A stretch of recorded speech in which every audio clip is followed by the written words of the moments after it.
What's up, storytellers? I'm C.R. Rowanson, the Magic Engineer, and it is time to talk about magic. In a previous video, I walked you through a story prompt generating tool called the Story Engine. This video is about another creation tool, which I think is just amazing, and I wanted to share with you, and it is called the Mythulu Creation Cards. I know you probably can't see that from over there, but don't worry, you're going to get a really nice close look at this deck, at these cards, and at this box in this video. So just hang on. I only recently discovered the Mythulu Creation Cards, but I love them. So in this video, we are going to look at the box, because it's pretty, what's in the box, some of the recommended ways to use it, as well as do kind of a live testing of some ways I think I would be able to use it for my magic systems. Because I think the Mythulu Creation Cards are actually going to be great for further defining and refining aspects of your magic system. So without any further waiting, let's crack this open and see what myths we can make. Wait, I lied. There is one more thing. This video is not sponsored by Mythulu, and I am in no way affiliated with the creation, sales, or distribution of these cards. It's just another tool that I think is super cool and I want to share with you. So that's it. Disclaimer out of the way. Not sponsored unless they're willing to reach out. I'm just saying. So let's go ahead and take a look at the Mythulu Creation Cards and specifically what is in the box. Very similar to when we looked at the Story Engine, there are a variety of, I guess, mini decks is what I would call them. And each of them represent different elements, themes, or components of these prompts and inspiration that you're going to be drawing from in order to get what you need out of the creation cards. They all have their own distinct designs on the back, which I haven't used it enough to really memorize what the different ones do, but I do think that they're all quite pretty. And there's also a set of instructions, which includes information about what each of these subdecks are, as well as different patterns you can use and how to draw the cards to get use out of the creation cards. And we're actually going to go through some of those here.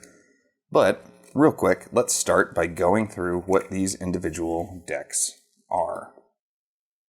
First off, you have the elements.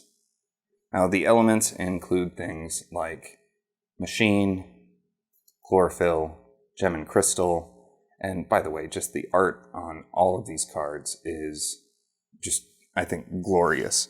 And the elements are here to determine the value, functions, and weakness of whatever they form, whatever it is we're dealing with in terms of a story, a character, or honestly, anything. Now, when we're dealing with the creation cards, I'm going to mention this multiple times throughout the video, it's as much about looking at the image and the tones presented by the image, as well as the actual name and the description that you have for each card.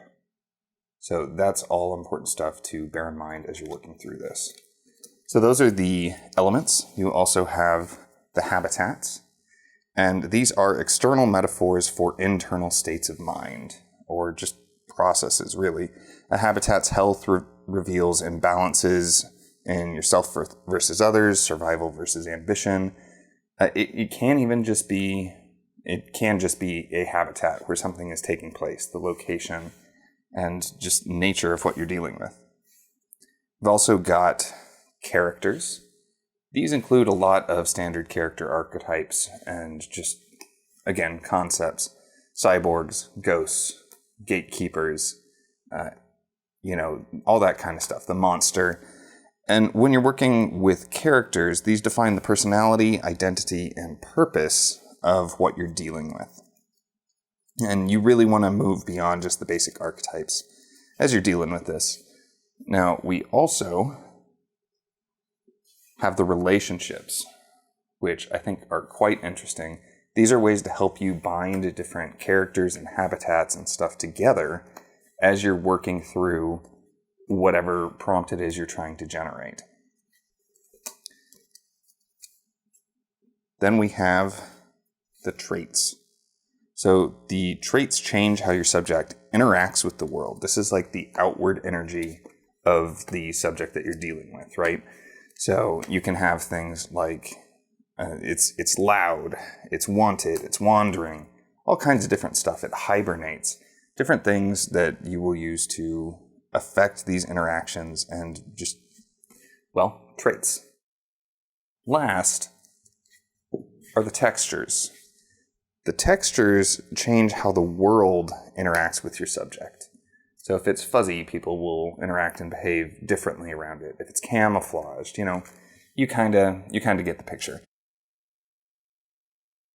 Now you know what's in the box and you've seen some of the gorgeous artwork. The next question is how to use it, right? It's pretty straightforward. There are instructions in the box. You just have schemes. You have prompt schemes where you draw a certain number from certain decks, lay them out, and then it's your job to use your brain and make it all fit. The instructions in the box do come with a number of patterns to get you started if you really don't know how to use them. A couple of my favorite include the monster template, where you draw 2 texture cards so that you can understand what your monster looks like, their appearance. A habitat card, so you know where they live and kind of how they behave in the world around them. And then a character card to help you understand their role in the habitat.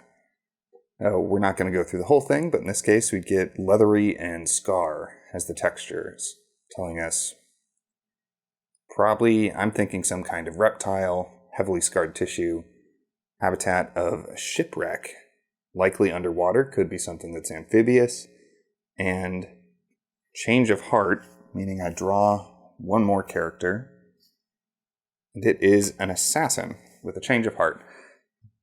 Really what I'm thinking here is this is going to be some kind of eel or some sort of sea monster that strikes quickly and just obliterates those who are unaware of its presence. That's one thing you could do. Another one of the templates I really like is the one for disease, where you draw an element card to tell you some of the symptoms, help you come up with ideas for the symptoms, and a relationship card to help you understand the vector and how it's spread. So in this case, we have gems and crystal and pet. No idea what you would do with that, but you're going to have to push and really explore to find out how this works, and I always find that to be super cool. And there is one more that I really like. The last of the default ones I want to look at is the burial tradition, because you can use the creation cards to answer pretty much any question and come up with ideas for pretty much anything. Not saying it's going to be easy, but you can. Their recommendation for the burial tradition is to start with an element card, which will tell you the disposal method of the bodies. You're also going to need 2 relationship cards. One is going to be it's going to be the relationship for the last person to touch the body at the funeral. And the other one is going to be for what they say, disenfranchised grief. Last, you have the texture. So you can come up with something as a method of remembrance. And that's just a couple of the ways that you can use the Mythulu Creation Cards by default right out of the box. You can use one of these predefined schemes, or you can go freeform, or you can develop your own schemes, which we're going to explore in just a little bit. The one thing that you need to understand about the Mythulu Creation Cards, though, more than any other prompt generating tool I have seen, is that Mythulu is going to rely heavily on metaphor and interpretation. The artwork is fantastic, and there's 150 cards of different archetypes and concepts, but it's not going to hold your hand. It's going to be about looking at the image and the colors, as well as the words and the descriptions that are used, and just letting those all kind of roll around and knock into one another until it sparks something you're interested in.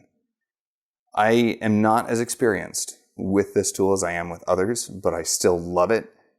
It is more difficult, but it, I think, leads to more interesting ideas much of the time. And we'll talk about that more towards the end of the video. Though if you are finding yourself frustrated and things aren't gelling, take your time. Draw these cards one at a time. Really explore all of the possibilities of what it could mean and what it could cause. Go one at a time. Make sure you understand the connections between one before you pull out the next.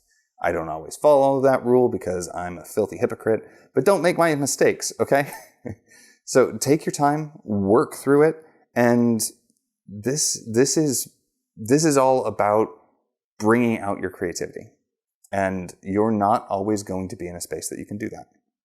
If you really can't figure it out, maybe take a picture of the cards that you drew and give yourself time to chew over it. Keep coming back to the picture. Or maybe you just need to pack up the deck and put it all back in the box and try again another time. That's fine. It's all about finding how to get the most out of it for you. I do think there's a lot of value here, and I have come up with some ideas for patterns you might be able to use for magic systems, to help you with your magic systems using the creation cards. One of the first patterns I have is to actually start with 2 element cards, one of them to help you understand the function of the magic and one to understand the weakness of the magic. From there, you will draw 1 habitat, and that will represent the mentality or state of mind that the magic users need to be in when they are using this magic. And then lastly, you will end with 1 texture card.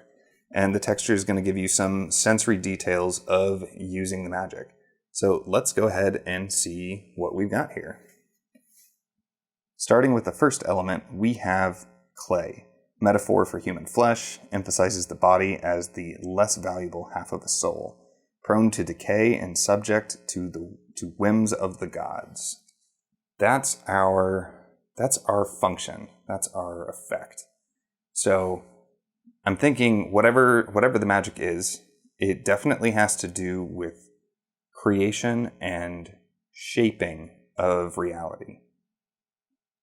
I don't have much more than that. I wouldn't want it just to be clay, but having the magic be used for another earth substance, maybe glass. So the magic is about shaping glass, and why? Don't really know yet. It could be because the glass in particular formations can then create magical effects, or maybe it's just pretty, and that's part of it. It's all about shaping and manipulating glass. So everybody carries around sheets of glass that they can shape and wield as they're just dealing with things in the world. For our weaknesses, we drew animal. Give something abstract, intangible, or mute the characteristics of an animal: mobility, emotion, low-level sentience, and unpredictable behavior. So with animal as our weakness, that could directly... Actually, I think this works really well together. If the magic is about creating construct and magical artifacts out of glass and shaping them and providing them with magical effects and just function, that ties in with the animal aspect, where when you do that, everything you do ends up with either a low level of sentience or some kind of emotion or even some sort of animal tendencies. So everything, nothing you make is going to be just a simple glass item, which that's pretty cool. Then there's the habitat, which is supposed to represent the mentality or state of mind. And we drew, suitably enough, desert, an extremely dry, barren stretch of land, symbol of the challenge to survive despite a vital missing resource. We could obviously use this as an actual habitat. It would make perfect sense for there to be a glass-centered magic system in a desert with lots and lots of sand. But I wanted this to be mentality and attitude of the magic users. So what could that mean? Well, we have... The image is very interesting. With the high desert, you have the stone pillars, you have the sun coming up.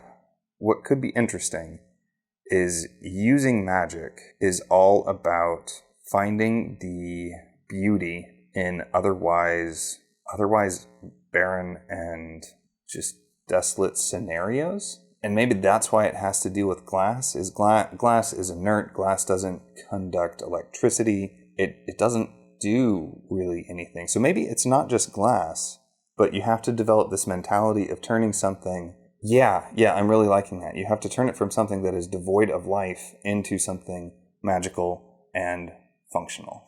Last, we have the texture, and we drew Tangled, something useful or beautiful that has fallen into chaos to the point of losing its function. Indicates neglected responsibility. That's pretty easy and pretty cool. I think all of these artifacts are going to have all of these dangling wispy threads of glass that are wove amongst themselves and dangling off that you have to be careful not to break. That's a pretty cool and evocative magic system, and that's just one of the patterns that we can use. If you're enjoying this video, please do take a moment to like and subscribe. It helps more people find my videos, and it lets me help more people, which I just love doing. And I also can't thank you enough for just being here. I appreciate the chance to share and just generally nerd out about magic, writing, and writing tools. All right, let's look at another scheme we might use. For this one, you're going to draw one relationship card, and that is actually going to tell you the goal that the magic will help a character overcome. We are also going to draw a character card, and that is going to represent an important role or personality type for the magic. And then we will end with a trait, and this is going to tell us how the character interacts with and shapes the magic. So let's go ahead and see what we got here. Okay, for the relationship, we got paid, which requires you to draw one additional relationship, but paid. Hired to fill a hole. Relationship is contingent on ongoing payment. Person who pays is not necessarily the primary person who benefits. The second relationship we got to go with that is yin and yang, opposing dissonant forces that rely on each other for balance. Powerful forces in their world prone to extremes when alone. Paid, yin and yang. That is certainly interesting. So the idea behind the scheme is for these to represent the goal it's supposed to help overcome. Well, I think balance is going to be the big part of that. Is magic, however it takes place, whatever form it takes, it's going to be here to balance things in the universe. Now, whether it is trying to balance out economics, so it's something there we're putting it into our story to create a balance of power between people who have money and people who don't. Or maybe this is just saying that there's an entire career to be made getting paid using your magic to create this balance in our world. Either of those is interesting. Maybe it's about transferring stuff between different states, different positions, different locations, or even different people in order to generate this balance. Or, actually, what I'm liking is, I don't know what it would be just yet, but if we developed two distinct, powerful aspects of the magic that, when handled alone, can get out of control, and you need the yin and yang aspects to keep it balanced and keep yourself safe and keep others safe. For the character card, we drew Bureaucrat. Keeps others in bondage with words. Diverts enemies towards illusions to exhaust them into giving up. Alright, that fits fairly well with the yin and yang. I still don't know the exact nature of this magic. Honestly, at this point, this may just be getting us a seed crystal that we would need to run from to build off of. I like the idea of not necessarily bureaucracy, but having inbuilt structures that somebody needs to navigate, and that tying in with the yin and yang. So what would happen if you kind of had a bureaucrat of reality, or a bureaucrat of nature, right? They're there to help navigate all of the systems that are in place to achieve their own goals, or in this case, achieve the end goal of yin and yang. Don't know where this would go, but it's interesting for sure. For the trait, we got Catalyst. Initiates or accelerates a chemical reaction without itself being affected. Gifted at getting things moving. So the trait is supposed to be, in this little scheme that I put together, the trait is supposed to be how the character interacts with and shapes the magic. And with that in mind, this is kind of tying together nicely. What I'm picturing is actually we have a world that is filled with magical phenomenon and magical monsters and even potentially magical storms and cataclysms that could occur. But magic can be used to keep those things in balance and in check, where if there's too many magic users, that's a problem. If there's not any magic users shaping and controlling these events, that's also a problem. What people are is, yes, they can shape the magic, but the most important thing is they are there to cause certain things to happen. So maybe they aren't actually magic users at all, but people can be put in places to serve roles and cause specific reactions to take place, which when managed by people with the appropriate skills and appropriate knowledge can be used to balance out the overall magical equilibrium of the world, or even just keep the natural balance of the world.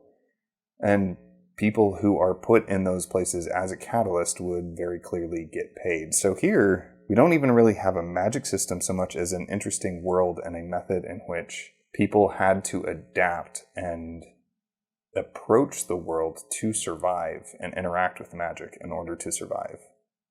And the more I'm thinking about this, the more I'm actually interested in putting this in some kind of setting.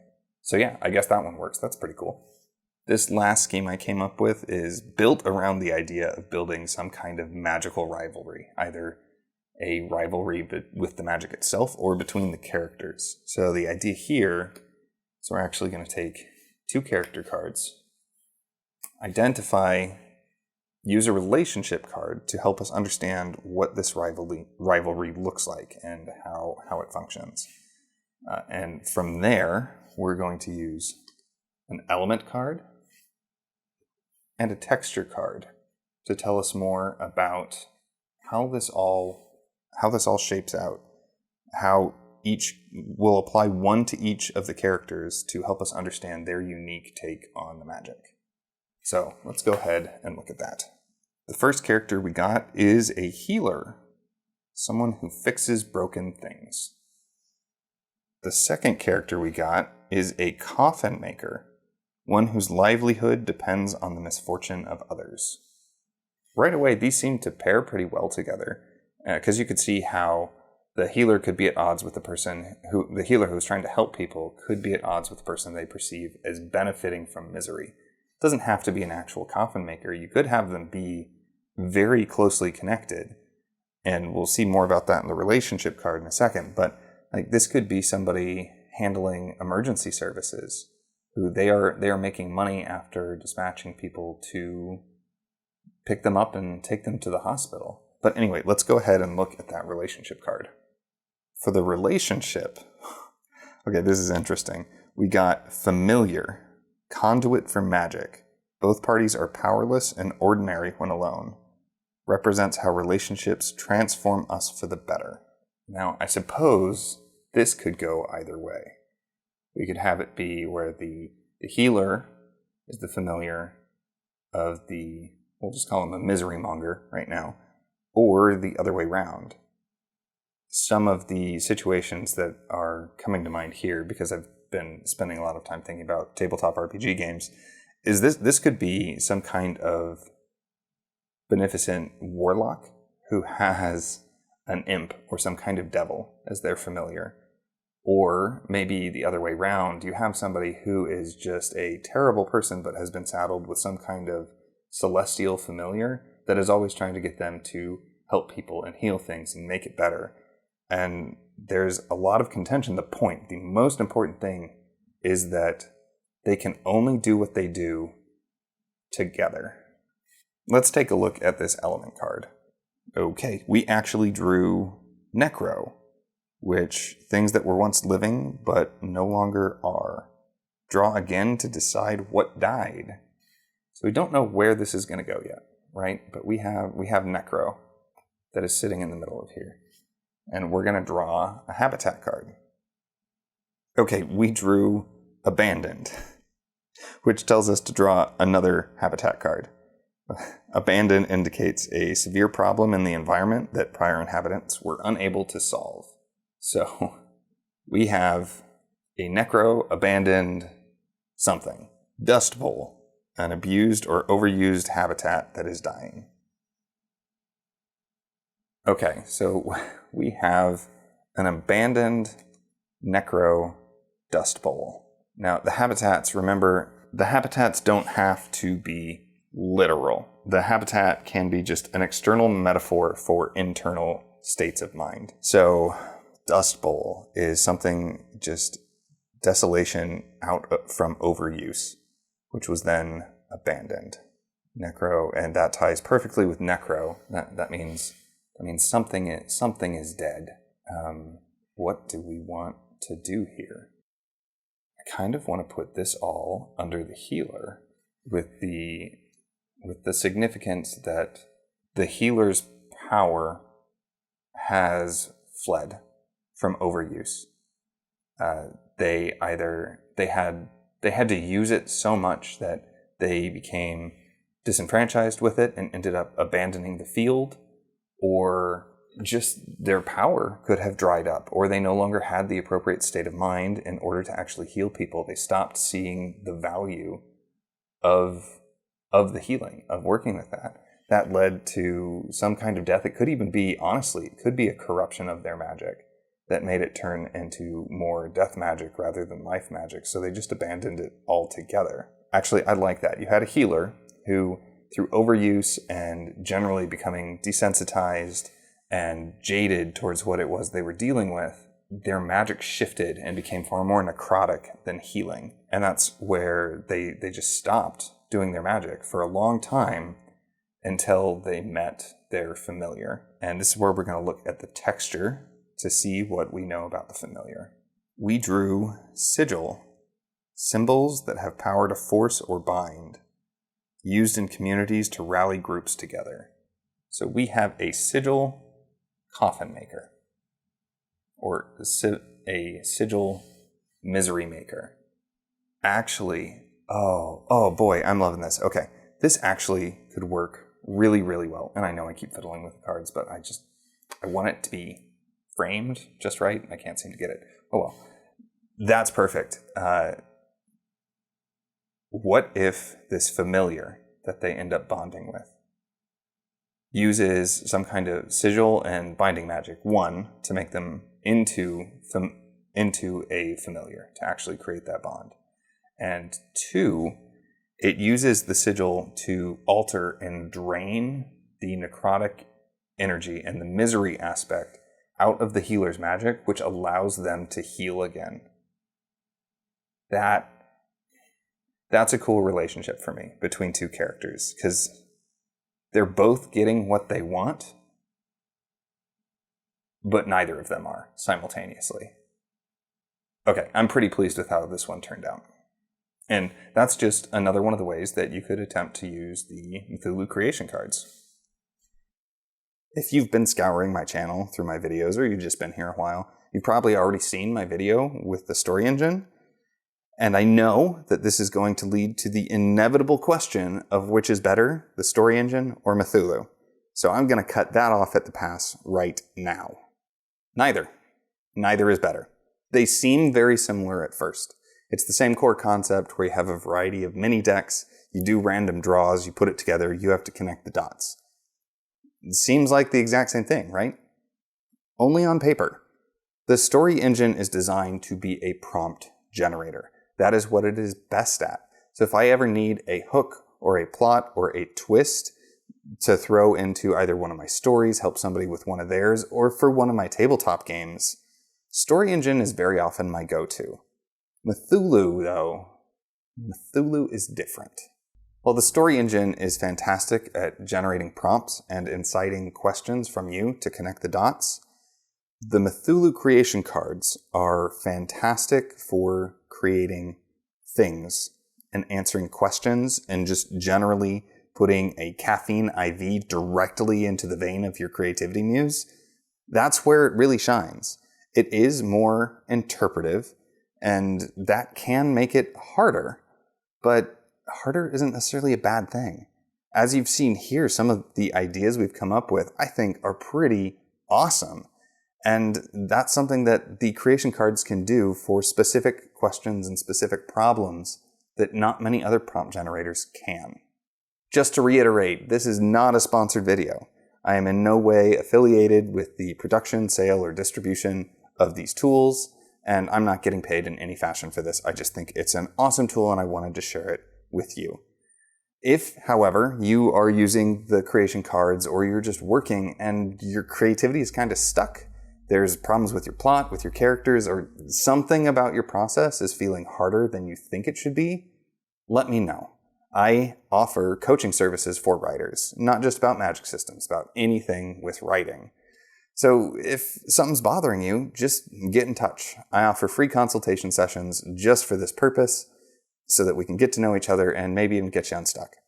Also, if you don't want to do that, I do have a number of books out now about magic systems. There is the Magic System Blueprint, which is a tool I developed to help storytellers quickly develop a holistic understanding of their magic system and answer some of the interpretations and consequences it can have in both their world and their story. I also have a workbook that is specifically about building limitations for your magic systems. If any of those are interesting to you, links in the description below. That's all I wanted to cover in this video. So if you enjoyed what you saw, as always, like and subscribe, but also you can go pick up your own copy of the Mythulu Creation Cards. I am going to leave a link in the description below. Make sure you click show more or you are going to miss it. And there's more than just this. Everything that we have looked at here is from Starter Pack A. There is a Starter Pack B, and I'm sure there's going to be more in the future. But Starter Pack B, if it's not already for sale, will be soon. So keep an eye out for that. I know I'm going to pick it up when it comes out for sale because I missed the Kickstarter, but that's okay. And if you really, really liked this video, let me know, because I would be more than happy when I get Starter Pack B to do a more formal review of this tool. Or if you want more formal reviews of other writing tools, happy to do it. Just let me know what you want. Thank you so much for being here. So get out of here, keep writing, and stay awesome.